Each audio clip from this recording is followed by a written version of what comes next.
Student, मैं आपका दोस्त अंकित इंडियन पॉलिटी की इस क्लास में आपका स्वागत करता हूं स्टूडेंट। तो हम लोग फंडामेंटल राइट्स पढ़ रहे थे। लास्ट क्लास में मैंने आपको पढ़ाया था आर्टिकल 19 1 का ए।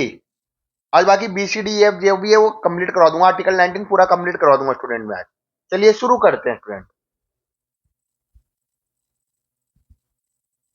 तो लास्ट क्लास में स्टूडेंट हम लोग ये आर्टिकल 19 पढ़ चुके हैं। Doctrine of chilling effect, severability, colourable legislation, ये सारी चीजें पढ़ा चुका हूं मैं आपको। अगर आपने नहीं किया है तो आप पहले वो क्लास देखिए फिर आगे। चलिए स्टूडेंट, तो आर्टिकल 19 क्लोज 1 का बी, तो ये कैपिटल लेटर नहीं है, स्मॉल लेटर याद रखना, बड़ा मिस्टेक होती है स्टूडेंट की। तो इसमें क्या फ्रीडम ऑफ असेंबली, इसमें था फ्रीडम ऑफ एक्सप्रेशन। यहाँ पे किसकी बात कर रहा है? Freedom of assembly. Article 19(1)(b of the Indian constitution guarantee all citizen right to assemble peacefully without arm. वो कहीं भी इकट्ठे हो सकते हैं विदाउट आर्म्स, मतलब कहीं भी इकट्ठे कोई ग्रुप बना सकते हैं, लेकिन उनके हाथ में कोई भी हथियार नहीं होना चाहिए। यहाँ क्या है? विदाउट आर्म, याद रखना स्टूडेंट। वो कहीं भी असेंबल हो सकते हैं लेकिन कोई आर्म नहीं होना चाहिए उनके हाथ में। तो क्या है? असेंबली मस्ट बी पीसफुल, मतलब शांति वाली होनी चाहिए। Assembly must be without arm, arm कुछ भी नहीं होना चाहिए। हाँ, लेकिन कृपान अलाउड है, रिलीजियस सिंबल है ये, जो खासकर ये सिख लोग रखते हैं, पंजाबी लोग रखते हैं। कृपान तो अलाउड है स्टूडेंट इसमें, तो याद रखना। तो कृपान अलाउड है। अब रीजनेबल रेस्ट्रिक्शन मैंने बताया था, तो रीजनेबल रेस्ट्रिक्शन ये किसमें दिया है? आर्टिकल 19 के 3 में। कहां पे दिया स्टूडेंट? आर्टिकल 19 के 3 में। कौन कौन से? Sovereignty of India, integrity of India और पब्लिक ऑर्डर। इनका मतलब मैं पिछली क्लास में डिटेल में बता चुका हूं, तो आप समझ लेना। आपको याद रखना है sovereignty of India, integrity of India and public order. इन चीजों पे खतरा नहीं आना चाहिए, तो ये रीजनेबल रेस्ट्रिक्शन है स्टूडेंट। उसके अलावा imposition of section 144 is constitutional valid. अब सेक्शन 144 क्या होता है स्टूडेंट? कभी भी देखना, कहीं भी अगर दंगे वगैरह होते हैं, अगर कहीं भी हिंसा हो रही है, तो गवर्नमेंट क्या लगा देती है? धारा 144। आपने बहुत बार सुनी होगी, न्यूज में आती है कि यहाँ पे धारा 144 लग गई, सेक्शन 144 लगा दिया गया। सेक्शन 144 में क्या होता है कि 4 से 5 लोग एक ग्रुप में खड़े नहीं हो सकते। क्या नहीं हो सकते? 4 से 5 लोग एक ग्रुप के अंदर खड़े नहीं हो सकते। वहां पे सेक्शन 144 लग जाता है। ये किसमें?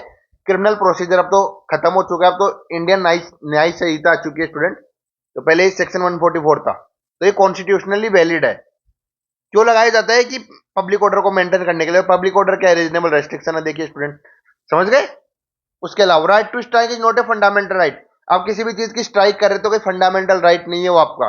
आपको कानून ऐसा कोई अधिकार नहीं देता है राइट टू स्ट्राइक करने का, तो याद रखना। कई लोग यहाँ पे मिस्टेक कर जाते हैं, बोलते हैं राइट टू स्ट्राइक भी फंडामेंटल राइट में आता है। नहीं आता, बिल्कुल भी, याद रखना student. Strike can be regulated और प्रोविडेड इन पब्लिक इंटरेस्ट में गवर्नमेंट उसको रोक सकती है। इसलिए आपने देखा होगा कि टीयर गैस के गोले यूज किए जाते हैं, लाठी चार्ज यूज किया जाता है स्ट्राइक्स को रोकने के लिए। होप से स्टूडेंट आपको ये समझ में आया होगा। अब देखिए स्टूडेंट 19(1) का सी, देखेंगे स्टूडेंट आर्टिकल 19(1) सी। याद रखना स्टूडेंट, इसका मतलब है फ्रीडम ऑफ एसोसिएशन। स्टूडेंट जैसे फ्रीडम ऑफ असेंबली थे, तो फ्रीडम ऑफ एसोसिएशन। एसोसिएशन भी एक तरह से ग्रुप ही होता है student. Article 19(1) C of the Indian constitution guarantee to all citizen the right to form association और union including groups, association and political parties. याद रखना कि कोई भी ग्रुप बना सकता है, एसोसिएशन बना सकता है, पॉलिटिकल पार्टीज भी बनाई जा सकती है। जैसे रिसेंटली आम आदमी पार्टी बनी थी कुछ साल पहले, 10-12 साल हो गए स्टूडेंट। तो पॉलिटिकल पार्टीज भी बना सकते हैं। जैसे मैंने बताया, एसोसिएशन बना सकते हैं, यूनियंस बना सकते हैं, पॉलिटिकल पार्टीज बना सकते हैं, कोऑपरेटिव सोसाइटी भी बना सकते हैं। ये कब अमेंड हुआ था? 97 कॉन्स्टिट्यूशन अमेंडमेंट 2011। याद रखना स्टूडेंट, 97 कॉन्स्टिट्यूशन अमेंडमेंट एक्ट 2011 में कोऑपरेटिव सोसाइटी का भी आ गया। ठीक है स्टूडेंट, तो कोऑपरेटिव सोसाइटी भी बना सकती है, इसमें अमेंड किया गया है। तो कई बार पूछ सकते हैं कि कोऑपरेटिव सोसाइटी कौन से अमेंडमेंट से आया है, तो याद होना चाहिए स्टूडेंट आपको, 97 कॉन्स्टिट्यूशन अमेंडमेंट एक्ट से आया है स्टूडेंट। अब जैसे मैंने बताया कि सब में रीजनेबल रेस्ट्रिक्शन है, तो आर्टिकल 19 के 4 में इसके भी रीजनेबल रेस्ट्रिक्शन दिए हुए हैं। किसमें दिया? आर्टिकल 19 के 4 में। क्या रिस्ट्रिक्शन है? वही sovereignty of India, integrity of India, public order. अब यहाँ पे एक होगा मोरलिटी। मोरलिटी कैसे? कि आप ऐसा ग्रुप नहीं, आप टेररिस्ट का ग्रुप बना के बैठे हो, तो वो अलाउ नहीं है ना, मोरलिटी के खिलाफ है देश में। पब्लिक ऑर्डर के भी खिलाफ है, इंटीग्रिटी और सोवरेनिटी, ये चारों के खिलाफ ही आ जाता है। तो इसमें मोरलिटी याद रखना। उसमें सेकंड वाले में हमने देखा था सोवरेनिटी, इंटीग्रिटी, पब्लिक ऑर्डर। इसके अंदर एक ऐड क्या हो गया? मोरलिटी। समझ गए स्टूडेंट? तो अनलॉफुल एक्टिविटीज प्रिवेंशन एक्ट 1967। अब एक एक्ट भी बना हुआ था, unlawful activities prevention act 1967। Provide legal framework to be unlawful terrorist association के लिए था कि आप कोई भी ऐसा टेररिस्ट वाली एसोसिएशन नहीं बना सकते, उन पे रेस्ट्रिक्शन लगा दिया जाएगा। उसमें कोई आर्टिकल 19(1) का सी वायलेट नहीं हो रहा स्टूडेंट, समझ गए स्टूडेंट? आर्टिकल 19(1) का सी वायलेट नहीं होगा। अनलॉफुल एक्टिविटीज प्रिवेंशन एक्ट, ऐसे आप ग्रुप्स में नहीं बना सकते हो टेररिस्ट एसोसिएशन, क्योंकि उसमें सोवरेनिटी और इंटीग्रिटी ऑफ इंडिया को खतरा होता है स्टूडेंट, समझ गए? चलिए आगे स्टूडेंट, अब देखेंगे हम फ्रीडम ऑफ मूवमेंट। आर्टिकल 19(1) का डी फ्रीडम ऑफ मूवमेंट की बात कर रहा है कि आप पूरे इंडिया में कहीं भी घूम सकते हो। कुछ रीजनेबल रेस्ट्रिक्शन इसमें भी है जैसे सब फंडामेंटल राइट्स में, लेकिन आपको कोई रोकेगा नहीं इंडिया में घूमने से। Article 19(1) of the Indian constitution guarantee to all citizen the right to move freely throughout the territory of India. पूरे इंडिया में आप कहीं भी राइट टू मूव फ्रीली घूम सकते हो, कोई ऐसे नहीं है कि आपको कोई वीजा चाहिए, पासपोर्ट चाहिए, कुछ वो नहीं है, आप कहीं भी घूम सकते हो। इन इंडिया की बात हो रही है स्टूडेंट, यहाँ पे किसकी बात हो रही है? इंडिया की बात। Citizen can move from one place to another within India without reasonable restriction, मतलब अनरीजनेबल रेस्ट्रिक्शन, कि आप कहीं भी घूम सकते हो। लेकिन कुछ चीजें हैं, जैसे कर्फ्यू अलाउड है, गवर्नमेंट कई बार कर्फ्यू लगा देती है किसी देश में, जैसे स्टेट में ज्यादा दंगे वगैरह होते हैं तो वहां पे कर्फ्यू लगा देती है गवर्नमेंट, रोक देती है। टेम्परेरी रेस्ट्रिक्शन, कि वहां पे आप कोई जा नहीं सकता, टेम्परेरी होता है, थोड़े टाइम बाद हटा भी देती है। अभी क्यों लगाया जाता है? पब्लिक ऑर्डर को मेंटेन करने के लिए। किसको मेंटेन करने के लिए? पब्लिक ऑर्डर को। कर्फ्यू अलाउड है स्टूडेंट, याद रखना। फास्ट टैग भी रिक्वायरमेंट वैलिड है, जैसे आप देखते हो कि जो टोल टैक्स वगैरह होते हैं तो वो कलेक्ट कर सकते हैं आपको। अब ऐसा नहीं है कि आप इस जगह जा रहे हो तो वो भी अलाउड है, रेगुलेटरी मेजर है, does not violate freedom of movement को, वो वायलेट नहीं करता है। अब इसके रीजनेबल रेस्ट्रिक्शन क्या है स्टूडेंट? तो ये आर्टिकल 19 के 5 में दिए हुए हैं। In the interest of general public, public order और सेफ्टी हेल्थ। आप ऐसा नहीं कि आपको मान लो तो जैसे कोई बीमारी है जो स्प्रेड हो सकती है, जैसे एग्जाम्पल के तौर पर मैं ले लूं कोरोना। अब कोरोना के टाइम पे फ्रीडम ऑफ मूवमेंट को वायलेट था एक तरह से, आप कहीं जा नहीं सकते थे क्योंकि वो पब्लिक ऑर्डर की बात है, सेफ्टी की बात है, हेल्थ की, कि आप कहीं जाओगे तो दूसरे को भी कोरोना हो जाएगा, इसलिए रोका गया था। तो इसके कुछ रीजनेबल रेस्ट्रिक्शन है, समझ गए student? Public order, safety and health. उसके अलावा in the interest of scheduled tribe population. अब आप जानते हो जो शेड्यूल्ड ट्राइब पॉपुलेशन है वो अलग से रहती है, तो वो अपना कल्चर, लैंड और रिसोर्स को बचाती है, तो इसलिए उन एरियाज में आप नहीं जा सकते। कहां पर नहीं जा सकते? ट्राइबल एरियाज में, रेस्ट्रिक्टेड है वो। जब अपनी मर्जी से नहीं जा सकते आप उनके, क्योंकि उनको लगता है कि उनका कल्चर, रिसोर्स वगैरह को खराब किया जा रहा है, समझ गए? उसके अलावा movement outside India is not covered under article 1D। जो मूवमेंट आउटसाइड इंडिया की बात हो रही है, अगर इंडिया के बाहर कहीं जा रहे हो तो वो इसमें कवर नहीं होता। वो किस में कवर होता है? आर्टिकल 21 में कवर होता है, right to life and personal liberty के अंदर। किसमें होता है? Right to life and personal liberty में, आर्टिकल 21, समझ गए स्टूडेंट? अब देखिए स्टूडेंट, आर्टिकल 19(1) का ई, आर्टिकल 19(1) का E, freedom of residence. Student क्या है? Freedom of residence. तो देखिए student, article 19(1) of the Indian constitution guarantee to the citizen right to reside any settle in the part of the territory. मतलब freedom of residence, क्या आप India के किसी भी पार्ट में अपना घर बना सकते हो, किराए पे रह सकते हो, कहीं भी रुक सकते हो, आपको फ्रीडम है पूरी तरह से, freedom of residence. Reasonable restriction तो इसमें भी होंगे। This right is applicable with in the India only. ये सिर्फ इंडिया में लागू है, with in India only student.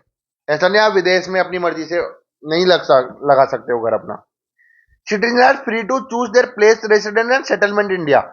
या आप इंडिया में कहीं भी सेटल हो सकते हो, पूरे इंडिया के अंदर किसी भी स्टेट के अंदर, ठीक है? थोड़ा नॉर्थ ईस्टर्न का अलग रूल चलता है तो वो अपन वो नहीं कर रहे हैं। अब रीजनल रेस्ट्रिक्शन आर्टिकल 19 के 5 में दिया हुआ है, वही public health, public order and urban planning, in the interest of general public की बात कर रहे हैं, पब्लिक हेल्थ वगैरह। उसके अलावा वही शेड्यूल ट्राइब पॉपुलेशन, उनके culture, land, traditional way of life को रिस्ट्रिक्शन है, तो आप ट्राइबल एरिया में नहीं बना सकते अपना घर, ट्राइबल एरिया में बिल्कुल रेस्ट्रिक्शन है। उसके अलावा public health, public order, urban planning, समझ गए स्टूडेंट? उसके अलावा पहले एक आर्टिकल 35 ये हुआ करता था कि आप जम्मू कश्मीर में खुद का घर नहीं ले सकते हो, जमीन नहीं ले सकते हो। ओनली जो जम्मू कश्मीर के लोग हैं वही वहां पे जमीन ले सकते हैं, अपनी चीजें बना सकते हैं, वहां पे आप नहीं ले सकते हो। लेकिन बाद में आपने देखा 5 अगस्त 2019 को जो आर्टिकल 370 था उसको रिमूव कर दिया गया। उसके बाद ये नल एंड वॉइड हो गया है कानून, क्या वहां पे भी आप लोग जमीनें, घर बना सकते हो, फैक्ट्री वैक्ट्री। पहले वो कानून हुआ करता था कि वहां पे आप नहीं ले सकते हो। जम्मू कश्मीर की बात कर रहा हूँ, समझ गए स्टूडेंट? चलिए स्टूडेंट, उसके अलावा देखिए, पहले एक आर्टिकल हुआ करता था फ्रीडम ऑफ प्रॉपर्टी, है ना, 19(1) का आर्टिकल 19(1) का एफ क्या हुआ करता था? Freedom of freedom of property, freedom of property, freedom of property इसको रिपील कर दिया गया। क्या कर दिया गया? रिपील मतलब हटा दिया गया। ये हट चुका है स्टूडेंट। कौन से कॉन्स्टिट्यूशन से बड़ा हटाता है? याद रखना 44 कॉन्स्टिट्यूशन अमेंडमेंट 1978 से इसको हटा दिया गया है। कब हटाया गया इसको? 44th कॉन्स्टिट्यूशन अमेंडमेंट एक्ट 1978 से इसको रिमूव कर दिया गया। याद रखना स्टूडेंट, ये भी पूछा जा सकता है। स्टेट पीसीएस में तो कई बार पूछा गया है क्वेश्चन, तो अब याद रखना कि फ्रीडम ऑफ प्रॉपर्टी को रिपील कर दिया गया बाई 44th कॉन्स्टिट्यूशन अमेंडमेंट 1978। समझ गए स्टूडेंट? और आज का लास्ट आर्टिकल पढ़ेंगे अपन, फिर क्लास खत्म करेंगे स्टूडेंट। तो देखिए आर्टिकल 19(1) का जी, आर्टिकल 19(1) का G, freedom of profession, occupation, trade और बिजनेस, कि आप कोई भी बिजनेस प्रोफेशन चूज कर सकते हो, ट्रेड और बिजनेस कोई भी बिजनेस आप कर सकते हो इंडिया में, कोई रोक टोक नहीं है। Guarantee the right to practise any profession, कोई भी प्रोफेशन चूज कर सकते हो, ऑक्यूपेशन, ट्रेड और business. Free to choose any lawful profession और business subject to reasonable restriction, वो सब फंडामेंटल राइट पे रीजनेबल रेस्ट्रिक्शन है, तो इस पे भी रीजनेबल रेस्ट्रिक्शन है। अब कौन से रीजनेबल रेस्ट्रिक्शन है? देखिए स्टूडेंट, मान लो आपको डॉक्टर बनना है, लॉयर बनना है, टीचर बनना है, तो उसके लिए कुछ एकेडमिक और प्रोफेशनल क्वालिफिकेशन है, उसके बिना आप नहीं बन सकते। ऐसा नहीं है कि आपका मन किया डॉक्टर बन गए, तो उसके लिए ठीक है कि आपको कुछ क्वालिफिकेशन चाहिए, वही डॉक्टर के लिए चाहिए, टीचर्स के लिए चाहिए, क्वालिफिकेशन बहुत ज्यादा जरूरी है, अदरवाइज आप नहीं बन सकते हो, वो प्रोफेशन आप नहीं कर सकते हो। कुछ में एज का क्राइटेरिया होता है, जैसे एग्जाम्पल के तौर यूपीएससी है, यूपीएस में जनरल कैटेगरी के अंदर कितनी एज चाहिए? 32। अगर 32 के ऊपर हो गए तो आप यूपीएससी का पेपर नहीं दे सकते हो, फिर आप उस प्रोफेशन में नहीं आ सकते हो। तो मिनिमम और मैक्सिमम एज का भी कुछ क्राइटेरिया होता है। उसके अलावा फिजिकल फिटनेस, जैसे डिफेंस पायलट उनमें होता है कि इतनी फिटनेस चाहिए, इतनी हाइट चाहिए, इतना वेट होना चाहिए, तो वो एक रीजनेबल रेस्ट्रिक्शन है। और कुछ में जो मतलब रिलीजन से जुड़े हुए रहते हैं, जैसे मान लो आपको अगर पंडित वगैरह बनना है, या फिर इस्लाम में कुछ होते हैं ना, वो क्या बोलते हैं उनको स्टूडेंट्स, जो भी बोलते हैं, मतलब वो बनना है, तो उसके लिए कुछ प्रोफेशन चाहिए होता है उनका, तो उस हिसाब से वो है। अब कुछ की गवर्नमेंट मोनोपोली भी है, जैसे state can create monopoly in certain trades, है ना, जैसे कि nuclear reactor, railway, atomic energy, इसमें आप कुछ बिजनेस नहीं कर सकते हो गवर्नमेंट की मोनोपोलाइज सेक्टर से। क्या ये? गवर्नमेंट के मोनोपोलाइज सेक्टर, इसमें आप कुछ नहीं कर सकते हो चाहते हुए भी। समझ गए स्टूडेंट? अब एक केस बताता हूँ स्टूडेंट, बड़ा इंटरेस्टिंग केस है, तो ध्यान से देखना। बस छोटी क्लास है, ज्यादा बड़ी नहीं है, खत्म होने वाली है। Bhikaji Naren Dhakras versus state of MB 1955 का केस है। तो पहले एक एक्ट हुआ करता था, CP Berar motor motor vehicle act. इसमें क्या था कि स्टेट की मोनोपोली थी मोटर ट्रांसपोर्ट में, मोटर ट्रांसपोर्ट में स्टेट की थी, आप कोई दूसरा इंसान बिजनेस नहीं कर सकता था इसका, इसका मोटर, इसका मोटर व्हीकल्स का। अब ये एक्ट कब का था स्टूडेंट? ये एक्ट था लगभग 1939 का। मैं लिख देता हूं यहाँ पे स्टूडेंट, ये एक्ट था 1939 का। कब का था स्टूडेंट? 1939 का। 1939 आजादी से पहले के टाइम की बात करें, तो इसलिए मैंने क्या बोला स्टूडेंट इसमें, ये act was pre constitutional law है। क्या है स्टूडेंट? प्री कॉन्स्टिट्यूशनल लॉ मतलब क्या होता है? आजादी से पहले, जब कॉन्स्टिट्यूशन नहीं बना था उससे पहले का कानून था ये, उससे पहले का कानून था। तो उसमें क्या हुआ स्टूडेंट? तो उसके लिए आपको एक समझना पड़ेगा, डॉक्ट्राइन ऑफ इक्लिप्स। क्या समझना पड़ेगा स्टूडेंट? Doctrine of Eclipse. अब डॉक्ट्राइन ऑफ इक्लिप्स क्या बोलता है? Pre constitutional law inconsistent fundamental right does not become void permanently, कि कोई भी जो प्री कॉन्स्टिट्यूशनल लॉ है वो इन मतलब नल एंड वॉइड डिक्लेयर नहीं होगा, null and void, null and void नहीं होगा वो डिक्लेयर।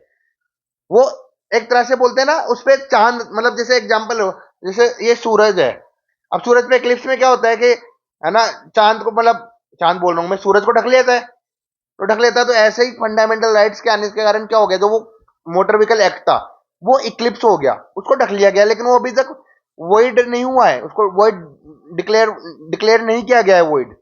ये क्या हो गया? डोरमेंट हो गया, इक्लिप्स हो गया। आफ्टर द कॉन्स्टिट्यूशन जैसे आया ना, उसको डोरमेंट मतलब वो भी शांत हो गया। If the restriction letter become valid, अगर इसकी रेस्ट्रिक्शन वैलिड रहेगी under article 1960 interest of general public, the law revive and become active again, उसको वापस से कुछ अमेंडमेंट करके गवर्नमेंट वापस से एक्टिव कर सकती है। क्या कर सकती है? एक्टिव। वो खत्म नहीं हुआ है, वो एक तरह से इक्लिप्स हो गया, डोरमेंट हो गया है। उसको अगर गवर्नमेंट को लगे कि जरूरत है तो उसको वापस से एक्टिव किया जा सकता है। तो ऐसे बोलते हैं doctrine of pre constitutional law पे लगता है। समझ गए स्टूडेंट? किस पे लगता है? प्री कॉन्स्टिट्यूशनल लॉ पे लगता है, याद रखना स्टूडेंट। तो होप सो आपको ये समझ में आई होगी। तो आर्टिकल 19 मेरा खत्म होता है यहीं पे स्टूडेंट।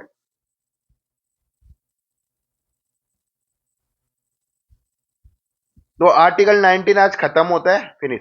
कोई भी डाउट आ रहा है तो आज स्टूडेंट कमेंट्स में या टेलीग्राम पे पूछ सकते हैं मेरे से। टेलीग्राम का लिंक आपको डिस्क्रिप्शन में मिल जाएगा। तो चैनल से जुड़िए, लाइक कमेंट करते रहिए, शेयर करिए, सब्सक्राइब करना मत भूलिए स्टूडेंट। Thank you.